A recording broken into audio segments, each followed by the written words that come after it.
ডাল ভাত খাওয়ার মতো শোনাচ্ছে রে।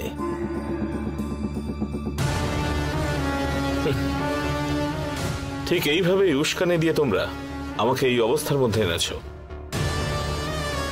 সেই কারণেই সবকিছু ছেড়ে এখন আমি অটো চালাই। কি কারণে কল করেছো সেটা আগে বলো। এখানে কলকাতায় আর অশোককে পাওয়া যাচ্ছে না, বাড়ি ছেড়ে চলে গেছে। কলকাতার সব জায়গায় আমরা খুঁজে ফেলেছি, কোথাও পাচ্ছি না। ও নাকি দীঘায় গিয়েছে বলে আমি শুনেছি। এই বিষয়ে তুই জানিস কি না খোঁজ নিতে ফোন করেছিলাম। কি বলে? অশোককে পাওয়া যাচ্ছে না? তোমরা আবার কিছু করোনি তো? আরে ভাই, আমরা যদি কিছু করে থাকি তাহলে তোকে জিজ্ঞেস করব কেন? ওকে সত্যি আমরা খুঁজে পাচ্ছি না। না, যতদূর জানি ও দীঘায় আসেনি। ঠিক আছে, ও যদি দীঘায় যায় তুই জানতে পারিস, তাহলে কিন্তু তুই একটুও দেরি করবি না, কল করে আমায় ইনফর্ম করবি। আমি হঠাৎ কেন তোমাকে ইনফরমেশনটা দেব? ওকে নিয়ে কি নতুন করে কোনো প্ল্যান করছো নাকি? না ভাই, আমরা আসলে ওকে একটু সাহায্য করতে চাইছি রে। শিবানী আমাদের এনিমি হতে পারে, কিন্তু প্রতাপবাবু তো আমাদের ক্লোজ। উনি আমাদের কাছে এসে অনুরোধ করছিল, আমরা তাকে কথা দিয়েছি ওকে খুঁজে দেব। বস এখানে আছে, ফোন দেব? না, আমার নিজের একটু দরকারি কাজ আছে, পরে আমি তোমাকে ফোন করব।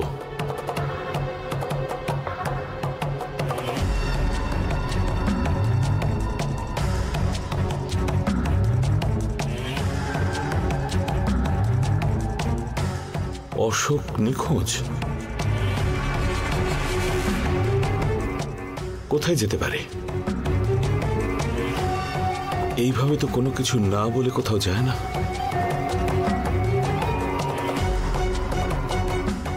হয়তো এরাই কিছু করেছে ওকে।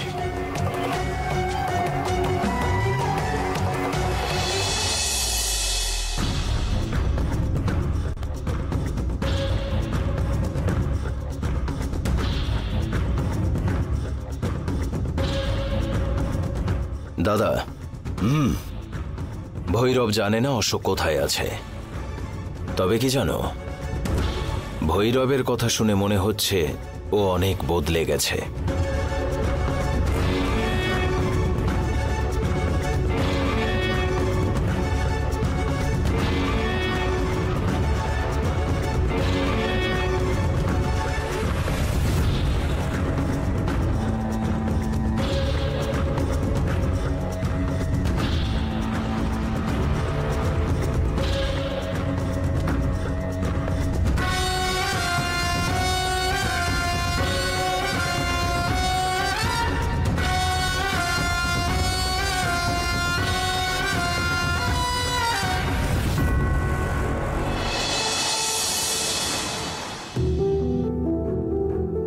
কমলা মা, কমলা মা। হ্যাঁ দিদি, দাদা বাবুর ব্যাপারে কিছু জানতে পারলে? সে বিষয়ে হ্যাঁ। কমলা মা, দুর্গা কোথায়?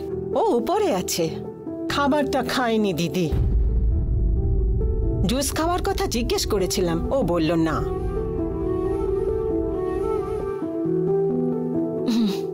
ঠিক আছে কমলা মা, তুমি ওর খাবারটা দিয়ে দাও, আমি বরং গিয়ে ওকে খাইয়ে দিচ্ছি। না দিদি, এইমাত্র খাওয়াতে গিয়েছিলাম, ও আমাকে শুধু বলল যে খাবারটা রেখে দাও, আমি পরে সময় মতো ঠিক খেয়ে নেব। ঠিক আছে কমলা মা, আমি গিয়ে ওকে খাইয়ে আসছি।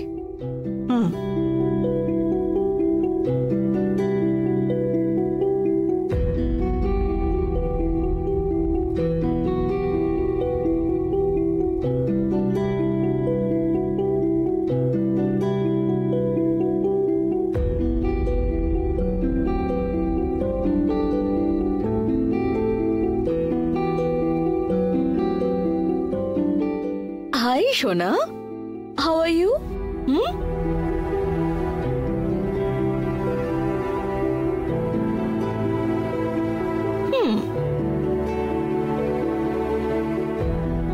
তুই কি একটা কথা জানিস সোনা? তোর বাবা বম্বে গেছে। এই মাত্র আমাকে ফোন করেছিল। সিসিটিভি ফুটেজ আমি কিন্তু দেখেছি। অশোকের মাথায় আঘাত করে লোক দিয়ে কিডন্যাপ করিয়েছিস তুই।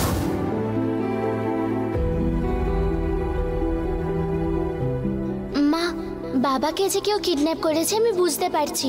আমার খারাপ লাগবে বলে তুমি কিছু বলছো না? না,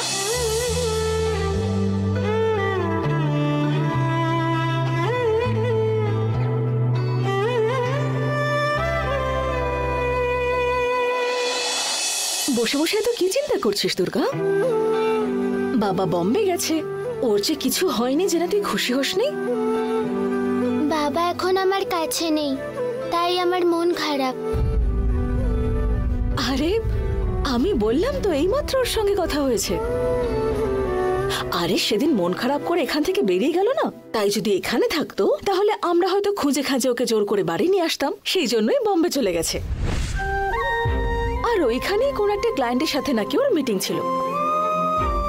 এবারে কাজ শেষ করে 2-3 দিনের মধ্যে বাড়ি ফিরে আসবে বললো আমাকে। আর আমিও একদম স্ট্রিক্টলি ওকে বলে দিয়েছি, দেখো তোমার জন্য দুর্গা খাবার খাচ্ছে না, মন খারাপ করে রয়েছে, কান্নাকাটি করছে, সারাক্ষণ শুধু বাবা বাবা করে তোমার কথাই মনে করছে। তুমি যদি তাড়াতাড়ি এখানে ফিরে না আসো তাহলে আমি আর দুর্গা কাউকে কিচ্ছু না বলে সোজা বম্বে চলে আসবো। তখন সে না না আমি নিজেই চলে আসবো বলে বললো আমাকে। তাহলে ফোন করে দাও, আমি কথা বলবো।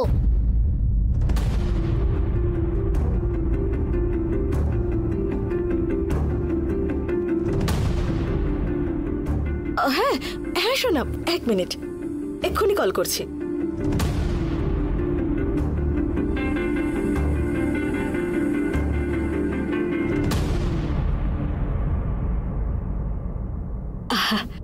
করছি আমি, এক্ষুনি করছি শোনা।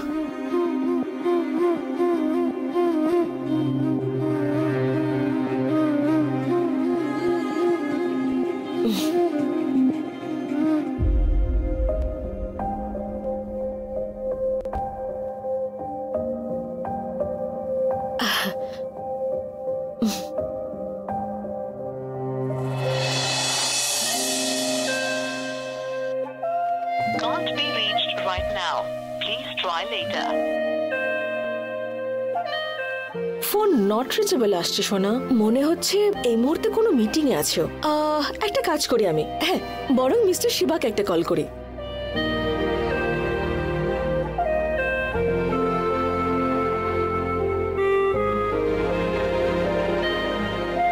Hello mister Shiba. বলুন ম্যাডাম। আপনি অশোককে বলুন যে যত কাজই থাকুক সেই সমস্ত কাজ ফেলে, সমস্ত মিটিং ফেলে সবার আগে দুর্গার সঙ্গেই কথা বলতে হবে। ঠিক আছে ম্যাডাম। আমিও পাশাপাশি ট্রাই করতে থাকবো। কোনো কারণে যদি আমি না পাই আর আপনি পেয়ে যান তাহলে আপনি আমাকে কনফারেন্স কলে নিয়ে নেবেন। Okay madam. এবার হলো তো? বাবা ফিরে আসবে বলে জানতে পেরেছিস? ওকে, এবার কিন্তু সোনামের মতো খেয়ে নিতে হবে।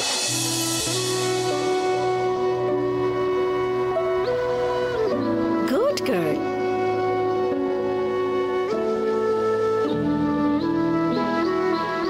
মা,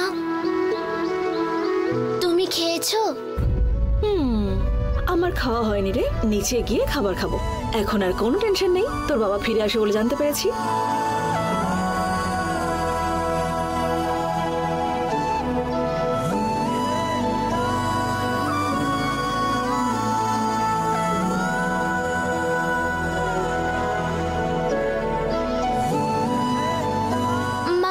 আমার যাতে কষ্ট না হয় তাই তুমি এইসব করছো, আমার যাতে কষ্ট না হয় তাই তুমি হাসছো।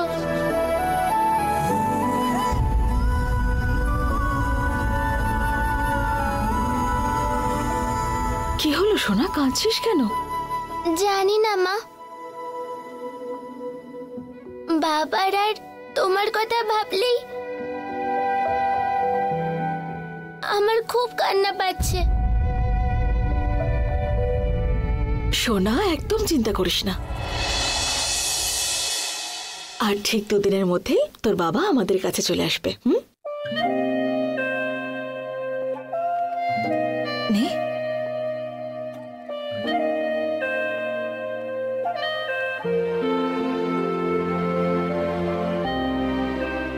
থাক মা, কেন যে আমি খেতে পারছি না জানি না, পেট ভরে গেছে।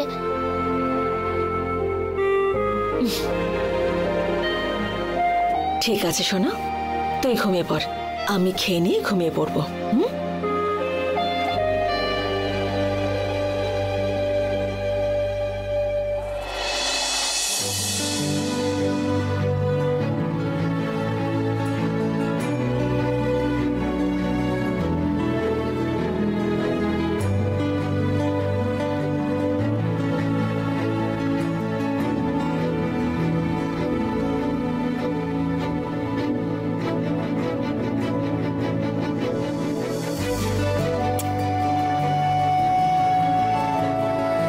মা, কি সোনা? আই লাভ ইউ মা।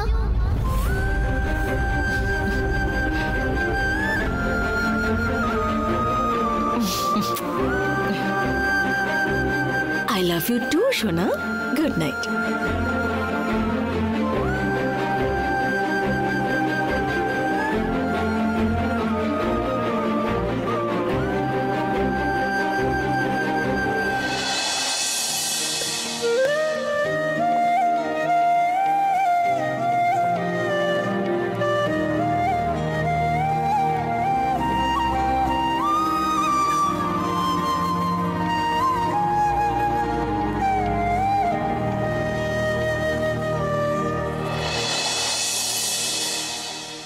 দিদি খাবার খেয়েছে?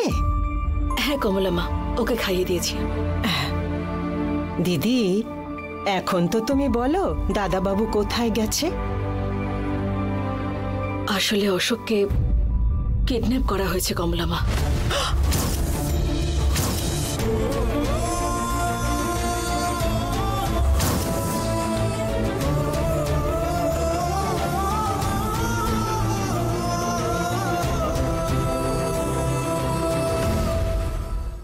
নিউজ পেপারে যে জায়গাটার ছবি এসেছিল, আমি ওই জায়গায় গিয়ে ওখানকার চায়ের দোকানে জিজ্ঞেস করলাম।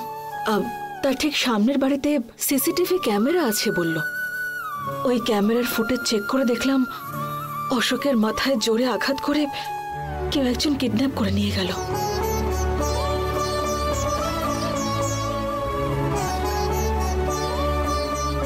হে ভগবান, এসব কি হচ্ছে? ওনার কিছু হয়নি, সুস্থ আছে জেনে একটু ভেবে শান্তি পেয়েছিলাম, কিন্তু সেটারও তো ঠিক নেই। দিদি, পুলিশকে কি একটা ফোন করেছো তুমি? না রূপা, শায়নের উপর আমার সন্দেহ আছে। কাল পর্যন্ত ওকে আমি টাইম দিয়েছি, তারপরে কি হয় সেই বুঝে আমি সিদ্ধান্ত নেব। ঠিক আছে দিদি, এসো তুমি খেয়ে নেবে, চলো।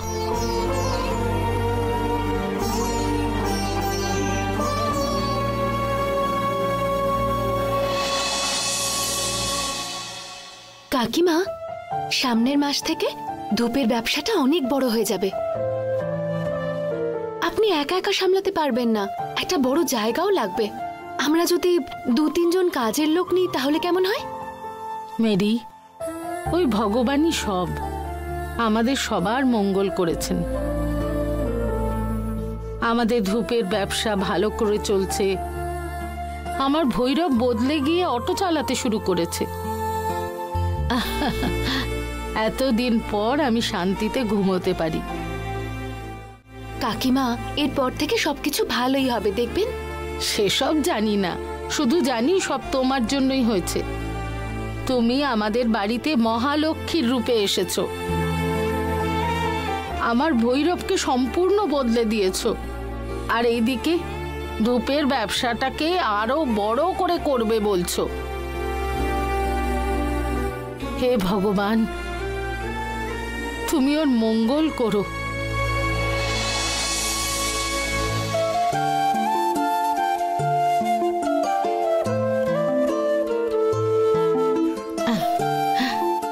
ভৈরব, জাগিয়ে হাত পা ধুয়ে আয়, খেতে দিচ্ছি। তোমরা খেয়েছো? না বাবা, ভৈরব আসুক, একসাথে খাবো বলে মেরি বসে আছে।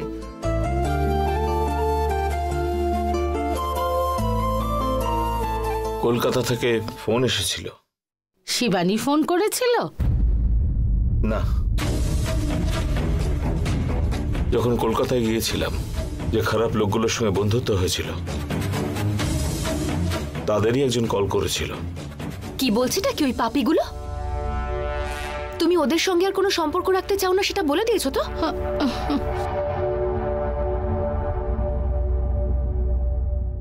সেটাই বলেছি আমি। ওরা একটা কথা বললো আমায়, অশোককে কোথাও খুঁজে পাওয়া যাচ্ছে না, পুলিশ ওকে এখনো খুঁজছে।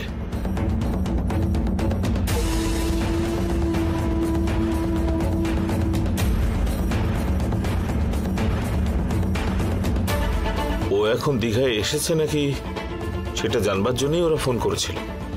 এই জন্যই তো আমি তোকে বারবার বলেছিলাম, একবার শিবানীকে ফোন কর, একবার ফোন করে দেখ, কিন্তু তুই কোনো কথা কানে নিলি না।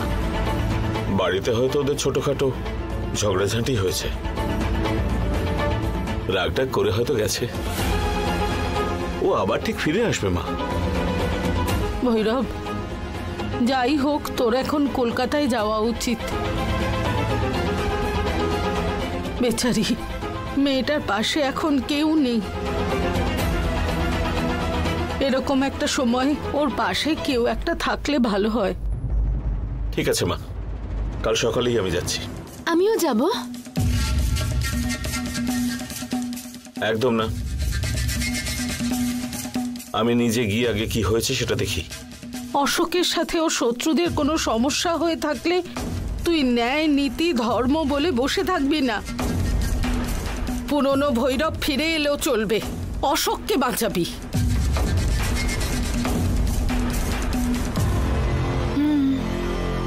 এখন আমি ভালোদের জন্য খুব ভালো, তবে আমার পেছনে কেউ লাগলে তার ক্ষতি করতে হাত কাঁপবে না। শিবানীর সাথে কেউ নেই বলে ওরা মনে করেছে, আমি কালকে গিয়ে ওর পাশে দাঁড়াবো। যা গিয়ে হাত পা ধুয়ে আয়, আমি খেতে দিচ্ছি।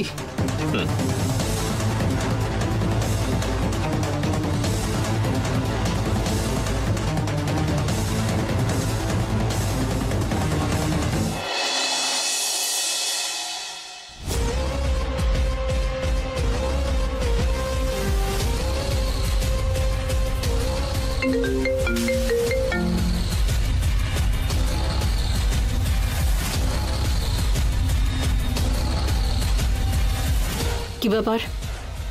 কেউ যদি কল করে তাকে হ্যালো, হাউ আর ইউ, এইসব নানান ধরনের কার্টসি যুক্ত প্রশ্ন করতে হয়। আর তুমি ফোন রিসিভ করে বলছো কি হলো? অপ্রয়োজনীয় লোকেদের এই সমস্ত জিজ্ঞেস করার প্রয়োজন হয় না। কংগ্রাচুলেশনস, আমি জানতে পেরেছি যে তোমার হাজবেন্ড বেঁচে আছে।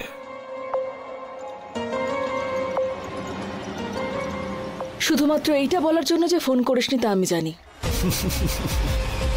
আসল বিষয়টা কি সেটা বল। তোমার হাজবেন্ডের বেঁচে থাকার খবর না হলে পেলে, কিন্তু কোথায় আছে জানতে চাইবে না? তুই জানিস নাকি? জানি তো। তোমার হাজবেন্ড এখন আমার কাছেই আছে। আমার ডাউট হচ্ছে সেই দিন আমি তোর কাছে এসে ডাইরেক্টলি এই বিষয়ে কথা বললাম। তুই কিন্তু তোর লাইফে সব থেকে বড় রিস্ক নিচ্ছিস সায়ন। আমরা যে ধরনের কাজ করি একটু তো রিস্ক নিতেই হয়। তোর উপরে থাকা কেসের সংখ্যা কম নাকি? আরো 2-1টা কেস চাপিয়ে দেবো আমি।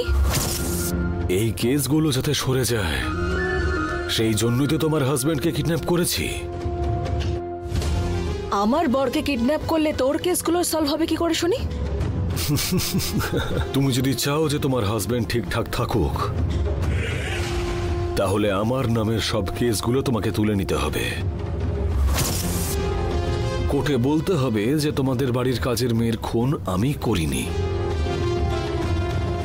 আর কোর্ট যখন জিজ্ঞেস করবে তাহলে সায়নের গাড়িতে ওই ডেড বডি কি করে এলো, কোর্টের কাছে স্বীকার করতে হবে যে রাস্তায় একটা মরা পড়েছিল, তুমি আমাকে ফাঁসানোর জন্যই ওই অজ্ঞাত ডেড বডিটা আমার গাড়িতে রাখিয়েছিলে, শুধু আমাকে ফাঁসানোর জন্য। আর এটাও বলতে হবে যে পুরনো শত্রুতার প্রতিশোধ নেওয়ার জন্য তুমি আমার সাথে এই সব কিছু করেছ। আর তাহলেই আমি এইসব কেস থেকে বেরোতে পারবো। কোর্ট তোমাকে ওয়ার্নিং দিয়ে ছেড়ে দেবে, আর আসল অপরাধীকে খোঁজার জন্য কোর্ট পুলিশকে নির্দেশ দেবে। আসল অপরাধীকে খুঁজতে 10 থেকে 15 বছর লেগে যাবে, আর ততদিন আমরা একদম আরামসে থাকব। যদি আমার কথা মতন কাজ করো তাহলে তোমার হাজবেন্ড একদম ঠিকঠাক থাকবে। ভাই, তুই কিন্তু শুধুমাত্র আমাদের বাড়ির কাজের মেয়েকে খুন করিসনি সায়ন,